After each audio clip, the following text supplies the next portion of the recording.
Hi, good morning. This is Jeff Orrock here at the National Weather Service in Wakefield for the Friday briefing, really focused on the severe weather potential for this afternoon. And then we'll kind of get into what looks like may happen this weekend and kind of breaking down a little bit of confidence as far as how things might play out.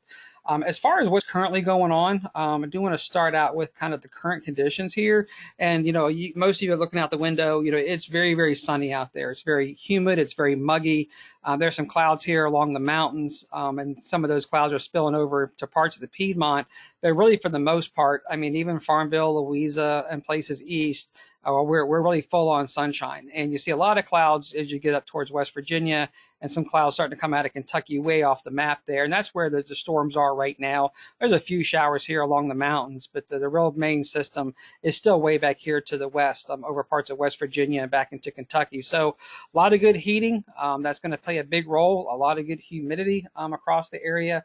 If I actually show the current radar, combined with some temperatures and dew points here, I'm kind of in the bigger scale. You're seeing kind of large picture. You definitely see this complex of showers and storms really across parts of most of Kentucky. A little bit of an initial wave here, maybe across eastern west or southern West Virginia, but really it's way out to the west. That's where the clouds are. That's what we're waiting on. This is a really fast-moving kind of westerly or northwest flow event. So even though it looks like it's far away, the system is actually clipping along in the upper levels pretty quickly, and it will get here quickly later today, and it will move through very quickly. So just kind of be aware of that. I'm going to turn off the wind gust here so it's not quite as noisy. What you're seeing here are temperatures and dew points. So if I just zoom in a teeny bit, I might take a second for the data to update. You can see, I mean, this is 11 o'clock in the morning, and we've already got temperatures well into the 80s, dew points in the upper 60s to lower 70s. So, very humid, very juicy, a lot of moisture out there. So there's going to be a lot of energy and moisture for the system to work with as it comes across the mountains. And so that's why we're in the risk of severe weather. We're kind of priming ourselves a little bit. And even though we have this west wind, notice these winds are out of the west.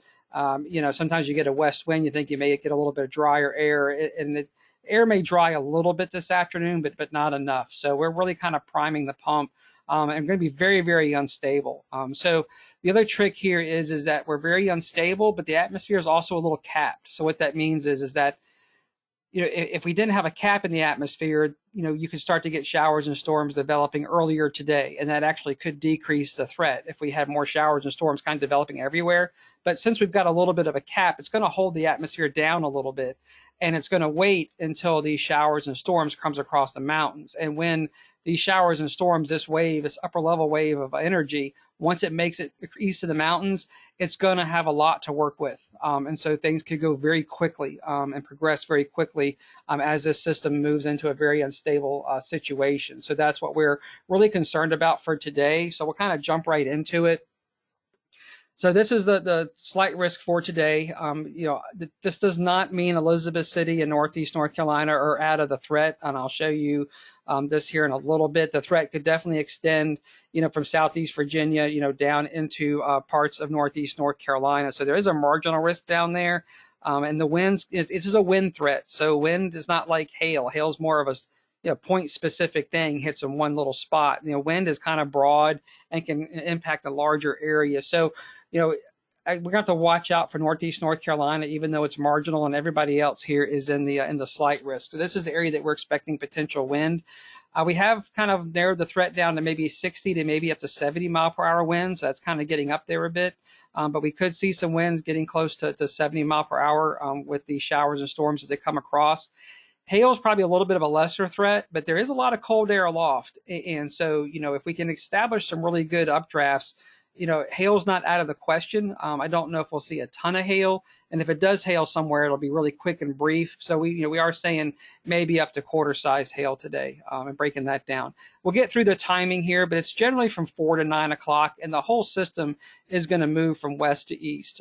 So it's going to come from the west and quickly race across the region here later today. So that time window for it to race across is from 4 o'clock to about 9 o'clock. We did mention multiple rounds possible of weather, and we'll talk about that. There could be a couple waves that come through later tonight and maybe again tomorrow. So we'll talk about that a little bit. So breaking down the individual threats here a little bit more, we're really not that concerned with tornadoes. There's not a lot of shear in the atmosphere here. This is mainly a wind threat. Things are going to be moving really fast. So he said, tornado or two possible, but the probability of getting a tornado is honestly really pretty low. The straight line damaging winds are a little more what we're concerned about.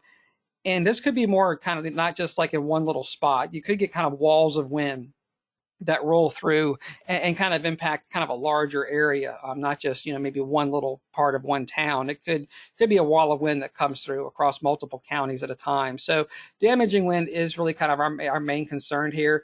Notice the hail's got a little bit lower threat down there, around 5 to 10% probability of hail, where the wind is definitely our better probability. And again, this wind probability, it might drag further down into parts of like a Hosky, maybe even get down here towards Edenton, especially Elizabeth City and over here towards Currituck.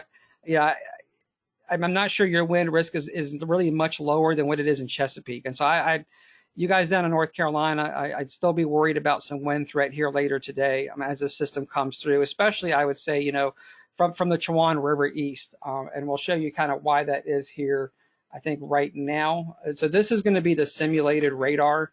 This is off the HRRR model. And so this is just a simulation of what may happen.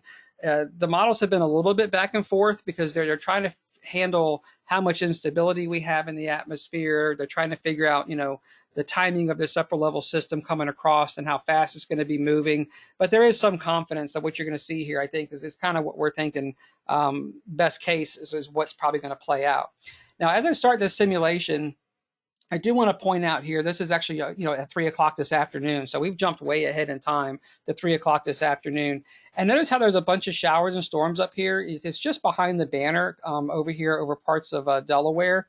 And I do want to mention that because that does try to push south towards Ocean City. So if we got folks from Maryland listening in, we are going to have to kind of watch this later on this afternoon. There is a severe thunderstorm watch, basically for, New Jersey and Delaware north. And we're going to have to kind of watch this because this little perturbation is coming straight south. And it might be able to make it into Ocean City. I mean, here we are by 5 o'clock. So this could bring a little bit of wind, maybe even severe wind to Worcester County and here in Ocean City. So that's a different system. It's coming, from basically from north to south. But our friends up there may have to kind of watch out for that a little bit later this afternoon, early evening, as that pushes south. Might get some decent winds across portions of Worcester County, and especially over here towards the water, over the bay and over Ocean City. Now, for the rest of us, you definitely see this larger system now starting to come in from the west, crossing I-81, maybe by about 5 o'clock, here west of Farmville. Be careful with the exact hours here. Again, like the confidence in this is pretty good. It's just, be careful with the exact hour. Could be a hair faster, could be a hair slower. So give or take, this is what we're thinking about here at about 5 o'clock.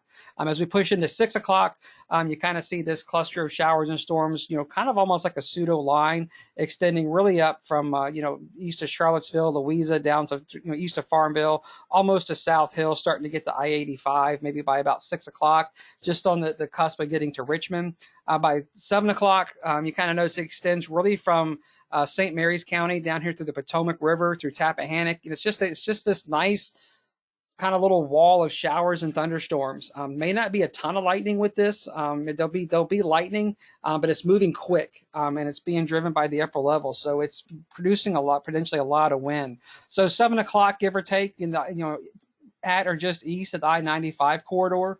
By the time we get into 8 o'clock, it's jumping to the coast pretty quickly. I'm kind of racing down the James River here. I'd say between 7 and 8, probably be getting into the bay by about 8 o'clock. But again, notice now down here in North Carolina, notice how that thing kind of skirted from Emporia and kind of went through Roanoke Rapids and kind of pushing down here through Ahoskie, even towards Windsor. So I think we're still going to have to watch out for wind down here. I'm in Northeast North Carolina. And honestly, I do think you all have just about as much wind risk down there as what we have in Hampton Roads.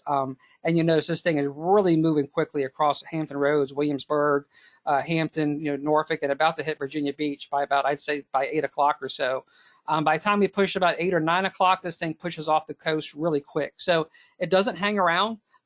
It comes through quick. It's a quick hit of wind, a quick hit of rain, maybe some pretty good lightning, and then it's gone. We just got to be aware of this because it is pretty broad. And so, because of that, we've got to watch out for the wind. And if I just change this over, and I try to look at the wind gust in the models, and be careful with this. Again, remember, this is all model simulation stuff. So I'll just give it a second here and see if it'll load the wind gust for us. Here we go. Well, I hit it twice, so it's going to have to load twice. Sorry about that. You'll see how quick the winds move across the area. Give it one more second to load. Being patient.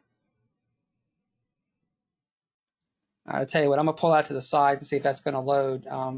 Because what I want to show next is, the lightning threat. So this will get us into the potential for lightning. And as a reason why I want to show this, this is the lightning threat, really this afternoon. This is about, that 4 or 5 o'clock time frame where it's kind of west of the area. And you see the lightning threat. You see it moving pretty quickly. I'm getting into the I-95 corridor. So anywhere in the gray is where you have lightning, and obviously the hotter colors is where you're going to have more intense lightning. So this is just looking at lightning. And so this is lightning getting about maybe 6 or 7 o'clock in the I-95 corridor. And then again, it starts to push towards the coast here by about 7, 8 o'clock, and then pushes offshore. And this first system here moves offshore, notice here overnight, and we get a break. And the reason why I'm showing this, you do notice another little batch right here of some lightning coming across, maybe about, I'd say 1 to 2 in the morning. So there could be a few more thunderstorms that roll through here overnight, especially across the south of Richmond and parts of southeast Virginia, northeast North Carolina. And then we get another break. And then another little system right here. This is the one we're looking at for Saturday, but notice this is actually coming through in the morning. So this is like maybe in the I-95 corridor, somewhere around 6 to 8 a.m., give or take. And then it kind of pushes east, gets back into Hampton Roads, northeast North Carolina, maybe by about, let's say 7 to 9 in the morning. And then that pushes on through. And then really the rest of Saturday, we don't see a whole lot of activity. See some stuff popping up over North Carolina, way to the south, the Hatteras. And that's about it. So we're not really seeing a significant threat for Saturday afternoon, but there is another little batch maybe of storms that tries to come through Saturday morning. We'll have to kind of watch that. The confidence really isn't super great in that, but we'll kind of see what happens there for lightning. Wind gusts did come up, so let me go back to the wind gusts for today. And this is really maybe overdoing it, but you get an idea that the models are suggesting this just could be one big wind bag. I mean, we could just one big wall of wind that could come across the area. So again, here's 5 o'clock this afternoon. These are now kind of looking at the maximum wind gusts from the storms. And you see it kind of pushing in here again to Farmville by about, let's say 6 o'clock or so. It's already through Louisa. Getting in the I-95 corridor by about 7. Notice how the colors do get hotter. So it's suggesting that those winds may be getting a little bit stronger as you get further east. And the reason for that may be because there's more instability, because the atmosphere is more unstable. There's more for the showers and storms to work with. We might be able to get more wind here in central Virginia and eastern Virginia than what they get maybe in the west. And so again, this is around, let's say 6 to 7 o'clock, give or take, here in the I-95 corridor. And you see that wind really push down towards the Bay and Hampton Roads. And look again here in northeast North Carolina. So just as much wind down here for our friends in Ahoskie and going towards Elizabeth City and Windsor and Edenton as what there is in Hampton Roads. That's why I wanted to kind of show that there is a real threat down there. And I think we gotta be careful with that, because even though it's a marginal risk, I think the risk is really the same. I think it's really going to be more of a slight risk down there. So that's about 7, let's say 8 o'clock or so. And again, the wind does push right on offshore. Finally gets through maybe the Currituck here, getting through Duck by about, I'd say 8 or 9 o'clock. Starting to kind of push offshore right there. And then that's it. And then the winds just kind of go down. So really wanted to show that risk just as good down here in North Carolina as what it is up here in parts of Maryland. And you do notice up here, my back up to Ocean City, notice this wind coming down here about 4 o'clock, and it sneaks right there. There's that wind coming down from the north at early this afternoon, about 4 to 5 o'clock from those storms, and it's pushing straight south. It might be able to sneak its way into Ocean City, not as strong as the stuff this afternoon, but it could still be a good 40, 45 mile an hour wind, maybe worst case 50 mile an hour wind with a thunderstorm coming down from the north. So our folks in Maryland, Ocean City especially, are going to have to watch out for that. But the rest of us, we get it later on this evening, and it pushes right on offshore. So we did kind of talk a little bit about the severe threat there on Saturday. We are in a pretty broad slight risk. I would say that this is a low confidence slight risk right now at this point. We're not seeing a lot of storm development potential in the afternoon. So, there's some showers and storms and a rumble of thunder that might come through in the morning. And then right now, the afternoon is really a tough call. I mean, if another wave can come across, maybe we can fire some stuff off. But the models are not excited about this right now. And so, kind of stay tuned. We're just not that worried right now about Saturday. Today seems to be the main deal if we're going to have any kind of widespread severe weather. But we'll be reevaluating this and looking at Saturday and seeing, is this risk, does it look like this looks like it's going to play out, or do we need to decrease this risk some, working with the Storm Prediction Center? So we'll see. The risk for tomorrow, again, it's mostly wind, maybe some isolated hail if we can get some stuff to develop. So we'll kind of try to fine tune this. And there really is no tornado risk tomorrow either. If we do see anything, it may be some gusty winds and some hail, but the risk is very, very isolated. I think if anything does develop on Saturday, it's going to be very, very hit and miss, where today you saw is more like a wall of wind. So today, definitely the more substantial day for potential severe weather. Rainfall wise, not getting a lot of rainfall out of this. I know we've had a lot of rainfall across the area, but you guys saw this comes through so quickly. You get a quick dump of rain and it's kind of over. And maybe you get another little batch of showers later tonight, maybe again on Saturday morning, but the overall rainfall amounts really just aren't that high. So no flooding really expected with this. We've been talking about the heat, so obviously I just wanted to hit this real quick. I mean, obviously today is the hotter day with the heat indices almost into the upper 90s. Still pretty warm tomorrow, though. I know we got a lot of events going on. We will see a bit of sunshine tomorrow, and heat index probably still getting into I'd say around 90, maybe even low to mid 90s, depending on where you are. So it's going to be a warm day, but today should be a little bit warmer than tomorrow. Tomorrow should be cooler, especially behind that wall of showers and storms that comes through today. May help to kind of cool things off for tomorrow a little bit. And I believe that's my last. Oh yeah, I did just looking ahead for the whole week. Kind of just showing their chance of showers there on Saturday pretty low, and then Sunday looking pretty good. Not looking like too many issues there on Sunday. I don't want to be remiss. I know I got maybe some folks interested in the marine side. So this is just looking at the winds on the marine side of things. Today's pretty calm. Just want to kind of note that those southwest winds do pick up tomorrow, maybe about, I'd say 10 to 15 knots, even gusting up to about 20 knots in the afternoon. So it's borderline small craft advisories. It's not probably quite there yet, but it could get southwest wind may pick up a little bit, get a little breezy in the afternoon. And that kind of continues into Sunday with the west wind, maybe around, I'd say 10 to 15 knots, and then gusting up to 20 knots, especially during the afternoon. And then you see the wind shifts. Wind comes out of the northwest here for Monday. So there's a little bit of a weak cold front sneaking through here. That's why you see the northwest winds here come Monday.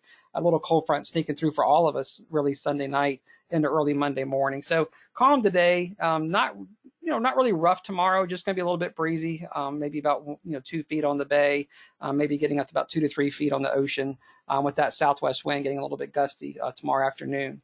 So we'll have another briefing tomorrow. We'll do it via email right now because the threat does not look as significant tomorrow. So we'll just send out an email briefing no later than 9:30 to update everybody on that threat.